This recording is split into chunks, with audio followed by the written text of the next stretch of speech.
In today's video, I'm going to teach you how to raise a dispute in Google Pay for a fraudulent transaction. If you've spotted a charge you don't recognize, acting quickly and submitting a clear dispute can make all the difference.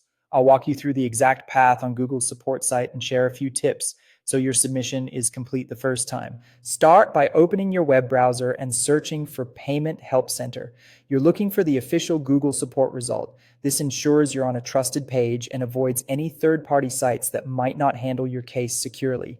Once the Help Center loads, select the option labeled Google Payments Center Help. This is Google's dedicated hub for billing, charges, and account payment issues, including reporting suspicious activity and disputing transactions. It's the right place to initiate a fraud-related request. On that page, find and click Contact Us. Depending on your device, it may appear at the top, bottom, or as a floating button. This will open Google's guided support flow. You may be asked a couple of quick questions to route your request to the right team. When prompted, provide your 12-digit payments profile ID, including all dashes, exactly as shown. This is the unique identifier for your Google Payments profile and helps support locate the correct account. You can find it on your Google invoice or receipt. Copy it carefully and double-check for any missing digits or misplaced dashes, since small typos can slow down verification.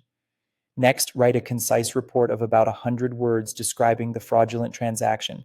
Focus on the essentials: the date and amount, the merchant name as it appears, why the charge is unauthorized, and any relevant reference or transaction IDs you see on the invoice. State clearly that you did not approve or receive the goods or services. Keep the tone factual and organized. Avoid entering sensitive information like full card numbers or passwords. Google does not need that to investigate your claim.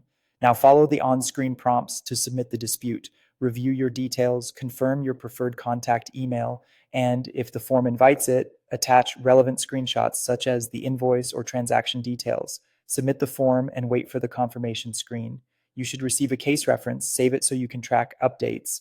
Response times vary, so keep an eye on your inbox, including spam or promotions folders. That's it. Search for the Payment Help Center, open Google Payment Center Help, click Contact Us, enter your payments profile ID, write your 100-word report, and follow the prompts to submit. You're now set to have Google review the charge.